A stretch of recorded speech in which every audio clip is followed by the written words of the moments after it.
On repart les amis, donc débat sur l'énergie, mais en fait ça va être je ne sais pas si on va avoir le temps de parler d'autre chose que du nucléaire, mais après tout j'apprends des tas de choses, donc c'est très intéressant. Donc stratégie européenne, donc là on a une nouvelle coalition en Allemagne, qui, alors on en a beaucoup parlé dans cette émission, écrit les choses, voilà, les choses sont très claires, et donc ils n'ont absolument pas l'intention de revenir sur une stratégie qui est une stratégie de fermeture des centrales nucléaires allemandes qui tournent encore aujourd'hui. Est-ce qu'on peut marier les deux? Est-ce qu'on peut avoir une stratégie européenne avec une France qui relance le nucléaire et une Allemagne qui a la volonté de tourner la page? On n'est pas dans une France qui relance le nucléaire et une Allemagne qui tourne la page. On est dans une Europe qui relance le nucléaire. C'est vrai. Et un groupe de pays qui, chance pour eux, sont très centraux géographiquement sur la plaque électrique européenne. Donc c'est qui? C'est Allemagne, Belgique, l'Allemagne, l'Autriche, le Luxembourg.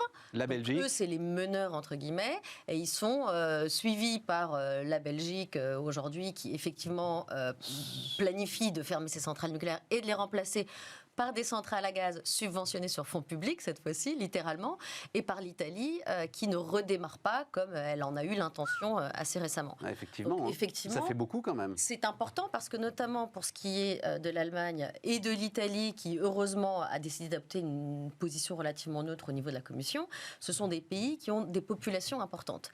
Et quand vous avez une population importante, vous pesez dans les décisions de la Commission européenne, et c'est ce qui fait aujourd'hui que le choix allemand, quelque part, est en train de s'imposer aux autres.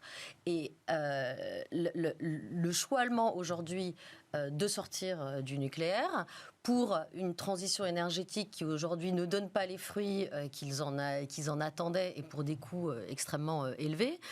Pourquoi est-ce qu'ils arrivent encore maintenant à l'envisager ou à la poursuivre? C'est parce qu'ils sont, encore une fois, très centraux, extrêmement interconnectés et qu'ils ont une politique vis-à-vis de l'Union européenne de faire porter à l'Union européenne et aux autres pays une partie de cet investissement nécessaire, que ce soit dans les interconnexions de réseaux qui sont extrêmement importantes et qui vont être démultipliées, de soutien aux énergies renouvelables électriques que sont l'éolien et le solaire.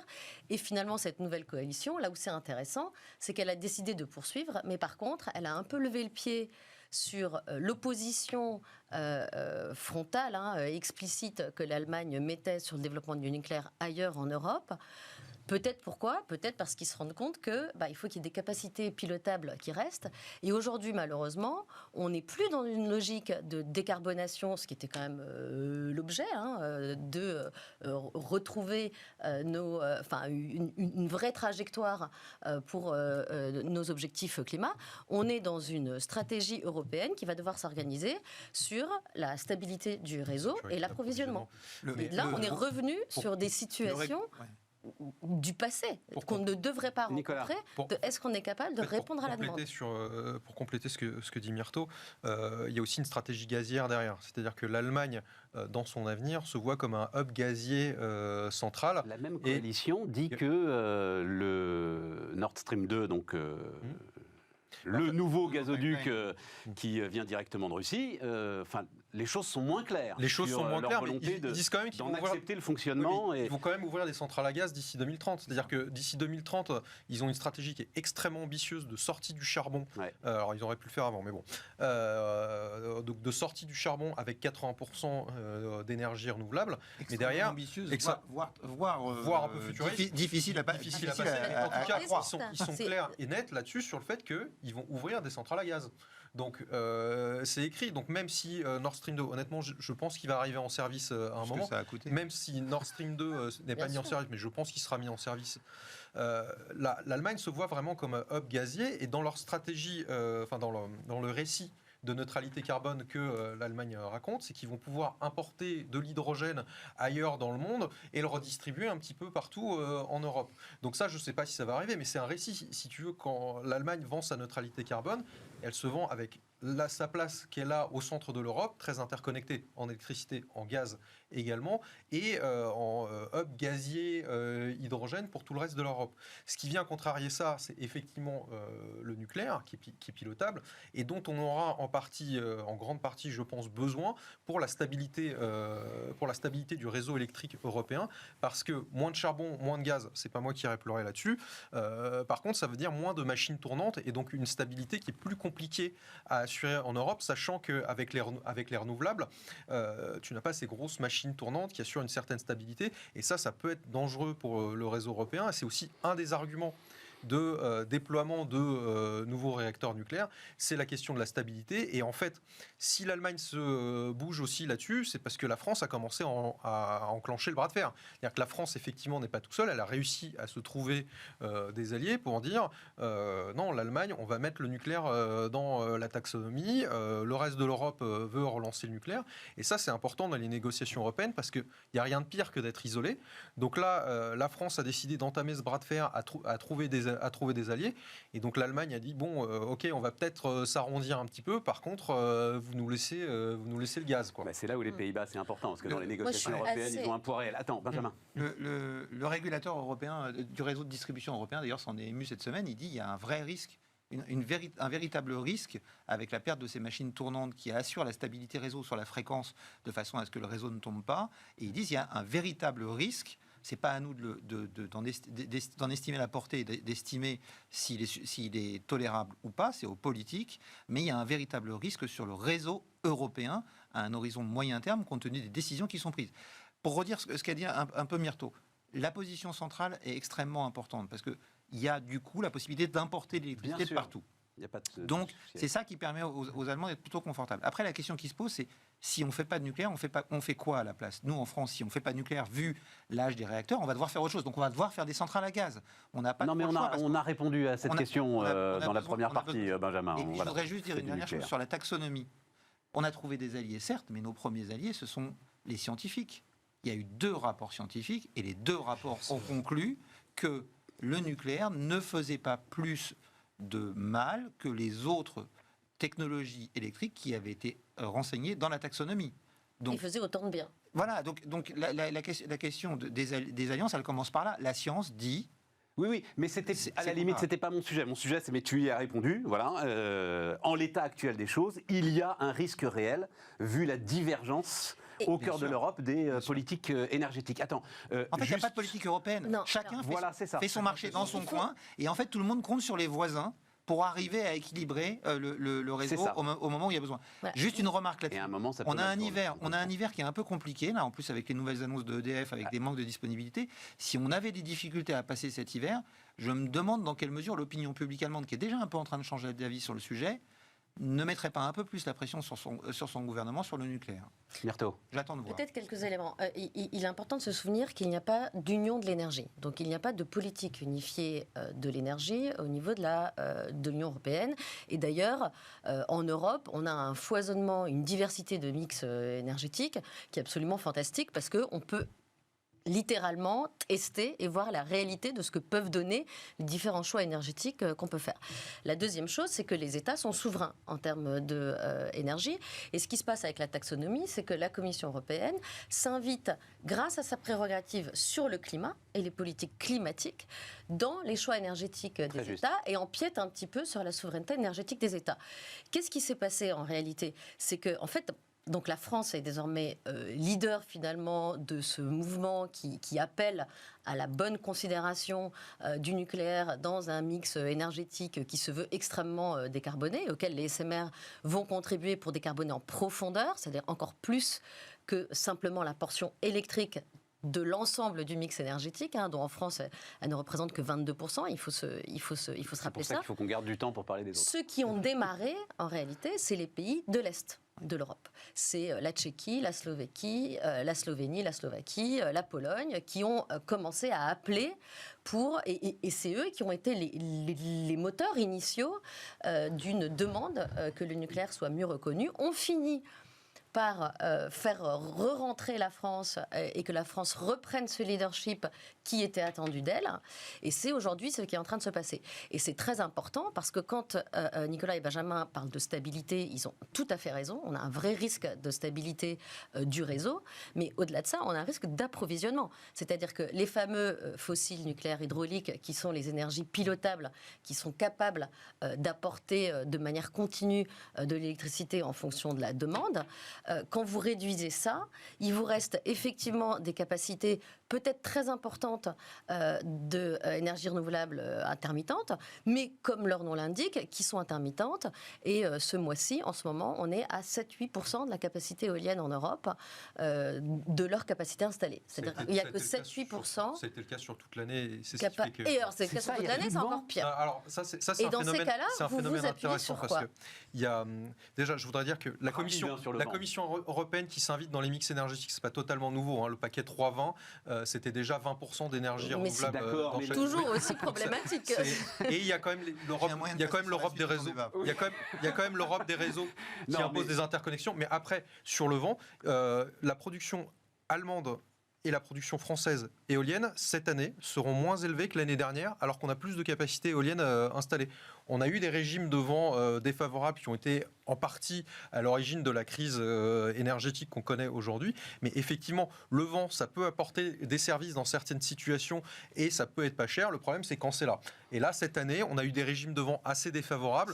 Il faut attendre. Voilà, c'est des régimes de vent, ça varie chaque année. Donc effectivement, malgré le fait qu'on ait plus de capacités éoliennes installées en France et en Allemagne cette année, on a eu moins de production et ça cause quelques problèmes d'approvisionnement. Et donc on tire sur le gaz fossile à ces moments-là. Et là où c'est intéressant...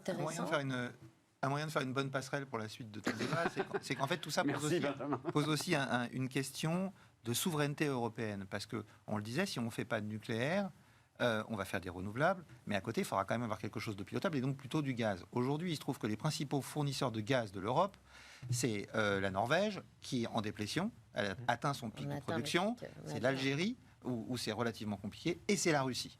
Et donc on se remet totalement dans les mains de la Russie. C'est clair. Alors ça peut être un choix, mais il faut en être conscient, il faut que ça soit un choix éclairé. Non, ça peut pas être un choix.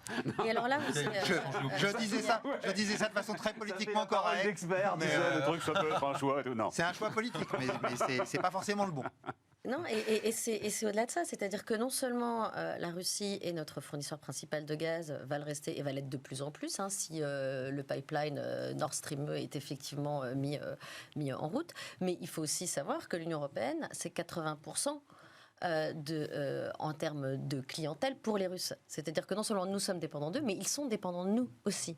Ce qui finalement accroît encore plus la dimension stratégique de cette relation pour les Russes. Sachant que c'est de moins en moins le cas, puisqu'ils exportent aussi à l'Est, vers la Chine. Donc ce qui va commencer à poser des problèmes quand on dépendra trop du gaz et qu'on ne voudra pas payer pour ça. Et on n'a pas parlé... on n'a pas parlé de quoi, Myrto ? Du gaz liquéfié et de la relation des États-Unis et notamment de l'approvisionnement du continent asiatique de ce point de vue-là qui a donné lieu à la crise des prix de l'énergie récemment. Mais on n'est pas tout à fait sûr, alors je parle sous votre contrôle, mais juste très très vite là, parce qu'on n'est pas tout à fait sûr en fait de ce que Biden veut faire sur le fracking, sur le gaz naturel liquéfié, sur la production en énergie fossile aux États-Unis. Il y a ce qu'il veut faire et il y a ce qu'il peut faire, hein, parce que c'est-à-dire il y a une grosse partie qui se trouve pas sur des terres fédérales, donc il n'a pas de pouvoir dessus. Donc il peut interdire le fracking à certains endroits, mais pas partout. Je savais même pas ça, Benjamin, c'est vrai ? Si, bien sûr. Ouais. Mais le président des États-Unis a en fait peu de pouvoir sur la politique nationale, c'est plus sur la politique internationale. Et pour parler de l'approvisionnement en gaz, on a très peu de contrats long terme en fait en Europe parce qu'on les a spotifiés. Et on parle de les interdire. Il y a un article ce matin sur le sujet, on parle de les interdire en 2049. Donc en fait, l'approvisionnement en gaz en Europe, quoi qu'il se passe aux États-Unis et en Russie, est de toute façon de plus en plus incertain. Il va dépendre de plus en plus du marché spot. Mais juste parce que moi j'apprends des trucs. Attends, j'apprends un truc, je veux juste être sûr. Donc le fameux, c'est le bassin permien, c'est ça, au Texas, qui est un énorme producteur de. Texas, c'est le Nouveau-Mexique. Voilà, de pétrole et de gaz. C'est le plus gros, effectivement, aujourd'hui. Le président des États-Unis d'Amérique ne peut pas interdire une pratique industrielle. On avait fait un article avec Maxence Cordier aussi sur le sujet, qui est un spécialiste de ces questions-là. En fait, au-delà de ça, en plus, les producteurs sont plutôt intelligents. C'est-à-dire que quand ils ont vu qu'il y avait une forte probabilité que Biden soit élu, ils ont déposé plein de demandes de permis pour les obtenir. Donc ils ont une réserve de permis pour pouvoir continuer à fraquer. Et il y a surtout, je crois que c'est surtout le golfe du Mexique qui est concerné par l'interdiction de fracking. C'est là que Biden a vraiment une possibilité d'agir. D'accord. Sur le reste, ses possibilités sont beaucoup plus limitées. Ok. Mais se souvenir bien sûr que les États-Unis ont leur propre demande intérieure, Bien sûr. qu'ils nourrissent d'autres que nous, et que, pour revenir sur ce que Nicolas disait tout à l'heure, où finalement l'Allemagne s'est un peu mis au centre, le point d'entrée du gaz en Europe, c'est vrai pour le gaz russe, ça va être aussi vrai pour le gaz liquéfié, parce qu'ils ont construit d'ailleurs pour compenser un petit peu la relation qu'ils étaient en train de développer avec les Russes auprès des Américains, le grand port méthanier va aussi être en Allemagne. Donc en fait, c'est un peu en Europe, non seulement on va perdre notre souveraineté, mais on va perdre notre souveraineté vis-à-vis de l'extérieur, mais aussi on va, à l'intérieur même de l'Europe, on va être de plus en plus dépendant de ce grand voisin allemand qui va avoir la main sur presque tous les robinets de gaz. Et ils relancent le nucléaire aussi, les Américains, ou pas? Ils sont dans quelle disposition d'esprit? Les Américains relancent assez sérieusement le nucléaire. Alors, ils ont plusieurs manières de le faire. Bon, évidemment, eux, parce que c'est aussi très, très culturel et c'est aussi très cohérent avec leur manière de gérer le marché, le soutien au marché, etc. Il y a énormément d'incitation à tout ce qui est start-up, entrepreneuriat, etc. Ils ont un peu considéré que le parc nucléaire actuel de la 3e génération, il était ce qu'il était, et en fait, ils encouragent très fortement la génération 4 et les futures générations de réacteurs. Et là où ils ont aussi une approche des fameux SMR, qui est peut-être un peu différente de la nôtre, c'est que comme ils sont sur des situations de financement de marché beaucoup plus libéralisées que les nôtres, finalement c'est plus facile pour eux, dans un contexte américain, de financer des nouvelles centrales SMR, parce qu'ils ne sont pas dans une logique de garantie d'État et pour le coup, les financement très long terme. Les SMR sont en plus un game changer aux États-Unis qu'en France. Tu as dit quoi? Les SMR sont plus un game changer aux États-Unis qu'en France, et ils mettent quand même des financements beaucoup plus conséquents que les nôtres sur les SMR. La P1000, c'était pas une super histoire industrielle. C'est quoi la P1000? La P1000, c'est l'EPR des États-Unis. C'était pas une super histoire industrielle. Par contre, ils ont décidé de dépasser ça et de se lancer sur des nouveaux modèles. Donc la SMR, la génération 4. Il faudra voir ce que ça va donner ensuite quand ce sera construit. Ce qui est important aux US, c'est que Kerry était anti-nucléaire, il est devenu pro-nucléaire, et il dit qu'il faut développer la filière. Donc ça, c'est John Kerry, qui est le ministre de l'Environnement. Oui, enfin bref, l'ancien vice-président qui est aujourd'hui président des États-Unis. Voilà, c'est ça. Mais qui est le monsieur climat de Biden, quoi. Voilà, on va dire ça. Et donc le message, et qui a pris une dimension dans la hiérarchie des secrétaires d'État, de l'équivalent des ministres américains, bien plus élevé que ce qu'il était à l'époque. C'est un peu comme notre ministre de l'Environnement qui est devenu un ministère d'État. Ils ont donc cette volonté politique affichée, et au-delà de ça, ça se confirme aussi dans les faits, puisque les États-Unis font partie, je pense, des premières nations à avoir prolongé certains réacteurs nucléaires jusqu'à 80 ans. Ouais. Voilà, donc il y a une vraie volonté là-bas. Le pétrole, Benjamin. Ouais. Il y a de quoi s'inquiéter. Donc, en termes de proportions, tu as donné les proportions tout à l'heure, Myrto, mais il faut avoir ça en tête. En termes d'énergie globale en France, les hydrocarbures, le pétrole, ça reste quelle proportion? Alors en France, c'est un peu moins qu'ailleurs, mais on est entre 60 et 65% de l'énergie consommée. Consommée. Ouais. Parce qu'on parle toujours effectivement de ce débat sur l'électricité, mais voilà, on oublie toujours cette partie-là, qui est la partie de loin la plus importante. Alors sur le pétrole, moi je suis très inquiet depuis très longtemps. Ouais. Et j'avais dit, je crois, chez Grégoire, chez vous, il y a déjà en avril 2020, j'avais dit il faut qu'on fasse gaffe parce qu'on est en train de préparer pour, après la crise sanitaire, une crise pétrolière. Pour deux raisons. La première, c'est que on a la conjonction de deux choses. D'abord, un flux de pétrole très vite, comment ça fonctionne? On met une paille dans une poche qui est sous la terre, donc qui est sous pression. Avec la pression, le pétrole remonte. Moins il y a de pétrole dans la poche, moins il y a de pression, donc moins il y a de pétrole qui remonte. Ce que je viens de décrire s'appelle la déplétion naturelle. Ouais. Donc tous les ans, on perd à peu près 4 à 5% de la production mondiale de pétrole si on ne fait rien. Donc il faut investir pour compenser cette perte. L'OPEP avait dit fin 2015, il faut investir environ 630 milliards de dollars par an. Les prix se cassent la figure à partir de 2015-2016, et là, les investissements commencent à baisser. On investit depuis 2016, en gros, entre 400 et 450 milliards de dollars par an. Donc il en manque. Et donc on sait que la production conventionnelle va baisser. Dans le même temps, on se dit oui, mais c'est pas grave, on a trouvé un nouveau truc là aux États-Unis, les pétroles de schiste, ça va nous permettre de compenser parce qu'ils ont une croissance complètement dingue. Sauf que 2020 arrive, il y a des auditions devant la Texas Railroad Commission qui s'occupe du pétrole, comme son nom ne l'indique pas pour des raisons historiques. Et là, les producteurs de pétrole de schiste disent eux-mêmes, ça fait 10 ans qu'on détruit de la valeur. Et en 2018, déjà, les investisseurs avaient commencé à en avoir marre et avaient dit, maintenant, arrêtez les objectifs de productivité, passez à des objectifs de rentabilité. En gros, le pétrole de schiste, c'est quoi? C'est un puits qui, lui, a une déplétion de 70% au bout de 18 mois. Donc, en gros, tu es un coureur à pied, tu es sur un tapis roulant, et ce tapis, il va de plus en plus vite. Tu sais comment ça se termine. Et là, on en est arrivé à ce point-là. Donc, la croissance, les shales repartent à la hausse, essentiellement dans le Permien. Et on est très loin de la production qu'on pouvait avoir avant 2019. Elle est remontée, on est revenu à 90%. Benjamin, à l'arrivée, c'est quoi? À l'arrivée, dans 5 ans, on a un baril à $200? À l'arrivée, pour moi, on a dans 5 ans un baril, bien avant 5 ans, on a un baril à $100. Possiblement l'année prochaine. Possiblement l'année prochaine. Et aujourd'hui, les grandes compagnies pétrolières, enfin, on a vu par exemple le programme de Total qui est très détaillé. Comment veux-tu aller investir dans le pétrole aujourd'hui alors que tu as des pressions de tes actionnaires qui te disent, c'est ça. Il faut arrêter, il faut switcher dans le pétrole. Voilà. Le seul problème qu'on a, de la COP26, la grosse erreur qu'on a commise dans tout ça, c'est qu'on a commencé à s'occuper de la transition énergétique en réduisant l'offre de pétrole. C'est ça. Et ça, Pouyanné l'a dit il y a quelques jours, et je le dis depuis un certain temps, c'est une certitude, on s'est occupé de réduire l'offre et on ne s'est pas occupé de réduire la demande. Sauf que les solutions alternatives ne sont pas prêtes. Donc comment veux-tu que ça se passe? Ça se finit forcément mal. Donc le prix du pétrole va monter à un moment qui est le plus mauvais pour nous, et ça va avoir des conséquences possiblement difficiles sur la croissance. Ça veut dire que les 12-15 milliards, en gros, qu'on est en train de dépenser quand même pour la bosse des hausses des prix de l'électricité, là, entre les 3,8 milliards, le chèque énergie, et puis... On fera les comptes à la fin. On fera les comptes à la fin, mais voilà, mais l'idée de 12 milliards sur l'ensemble n'est pas idiot.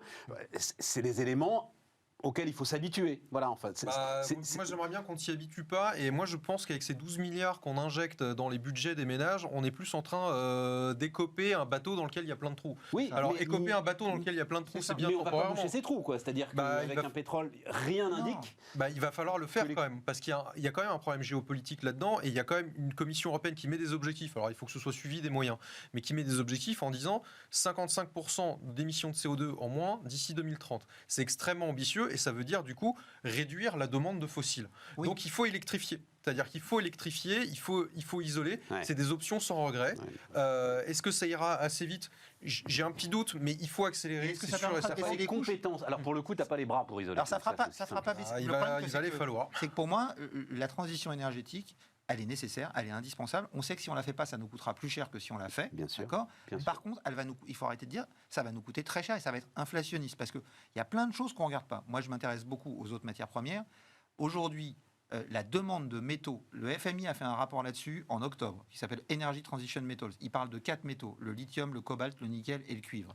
Leur conclusion, c'est lithium, nickel, cobalt. Les prix vont augmenter d'un minima plusieurs centaines de pourcents entre aujourd'hui et 2030. C'est écrit dans un rapport du FMI. Alors, juste là-dessus, très vite, Benjamin, mais je découvre, parce que j'ai découvert ça, que donc il y a maintenant une nouvelle grande mine de lithium en Allemagne, qu'on pourrait en ouvrir une en Alsace. On réfléchit.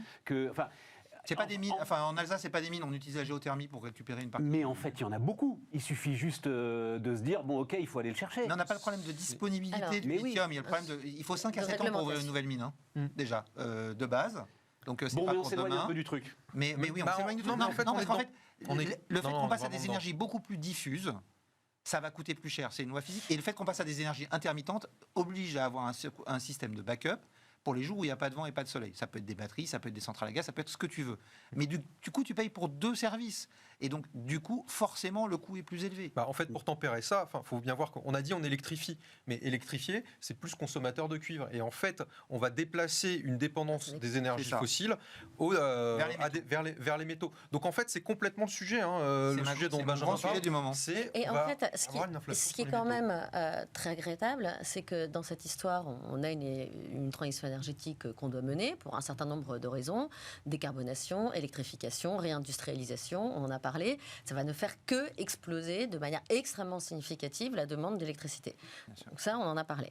Et en fait, la chose très regrettable, c'est qu'il y a quelque chose de très simple qu'on ne mesure pas, c'est les euros au gramme de CO2 évité, les euros au kilomètre carré occupé, les euros au gramme de cuivre consommé, etc. Et on ne mesure pas les performances des différentes technologies et des mix énergétiques, parce qu'il ne faut pas s'attacher que aux technologies de production d'énergie prises indépendamment les unes des autres, mais vraiment des systèmes électriques qu'elles engagent et qu'elles forcent à être mises en place, hein, les réseaux, les backups, les stockages éventuels, les choses comme ça. On ne s'est pas intéressé à leurs performances réelles. Et si on le faisait, alors excusez-moi, c'est un peu mon rôle ici, mais je vais revenir sur la question du nucléaire. Le nucléaire, et Benjamin l'a dit, c'est une énergie extrêmement dense, qui est sans parallèle, sans équivalent, pour ce qui est justement de cette économie, finalement, de matériaux, d'espace naturel, de tout ce que vous voulez, finalement, au kilowattheure, rapporté au kilowattheure. C'était pas vraiment le débat dans lequel je voulais rentrer, Myrto, justement. Je ne voulais pas rentrer dans ce débat. Regarde, je vais quand même juste compléter un tout petit peu. C'est que l'intérêt que cette densité énergétique provoque également, c'est qu'en réalité, la part de l'uranium à l'intérieur du prix du kilowattheure est entre 2 et 5%. Elle est extrêmement faible. Ce qui veut dire que, finalement, vous êtes extrêmement résilient aux fameux chocs géopolitiques, économiques, mondiaux, qui à la main desquels on est complètement quand on parle de pétrole et de gaz, parce que sous ton contrôle... On est tous persuadés. Parce qu'aujourd'hui, malgré qu'on ait beaucoup de nucléaire, on se retrouve quand même avec des prix qui augmentent pour l'électricité. Oui, mais elle va dire, en fait, le nucléaire... Non, à cause de la structuration du marché. En fait, le truc, c'est que même si on a plus de nucléaire, après, la consommation de métaux se fera sur les usages. Elle se fera sur les réseaux et elle se fera beaucoup sur le véhicule, sur les véhicules électriques. Donc, en fait, il faut repenser l'usage au-delà des moyens de production. D'où la question de l'efficacité, peut-être de la sobriété. On n'est pas obligé d'avoir ces bagnoles de 2 tonnes. Là, il y a des régulations à voir, mais plus sur l'aval que sur l'amont. Il faut conclure, les gars. Pour conclure. Débat de 2 secondes. 80% de notre énergie primaire aujourd'hui, ce sont des énergies fossiles. Voilà. On n'a jamais fait de transition énergétique dans notre histoire. On n'a fait que de l'accumulation énergétique. Donc il faut se lancer dans tout ça. Il n'y a pas vraiment de choix européens qui sont faits. Chaque pays fait son marché dans son coin en se disant je peux compter sur les voisins, en passant sur beaucoup notamment d'énergie intermittente. Au milieu de tout ça, on a une Commission européenne qui est un peu schizophrène, avec cette problématique de la taxonomie où on intègre le nucléaire ou pas, on intègre le gaz ou pas, et qui se matérialise aujourd'hui. On a une envolée des prix de l'électricité qui pose énormément de problèmes à nos industriels. La France a débloqué 150 millions d'euros pour compenser la hausse du prix du CO2. Donc en fait, on leur fait payer le CO2 d'un côté et on leur rend de l'autre. Donc la transition, en fait, elle prend énormément de retard. Il faut vraiment qu'on accélère parce que si on veut se passer du pétrole, il faut que les solutions alternatives soient prêtes. Les amis, tout cela était parfait. Merci infiniment pour cette émission passionnante. Et donc, demain, à Aurélie Planex avec vous. Et puis, nous, on se retrouve en direct à la rentrée. Joyeuses fêtes.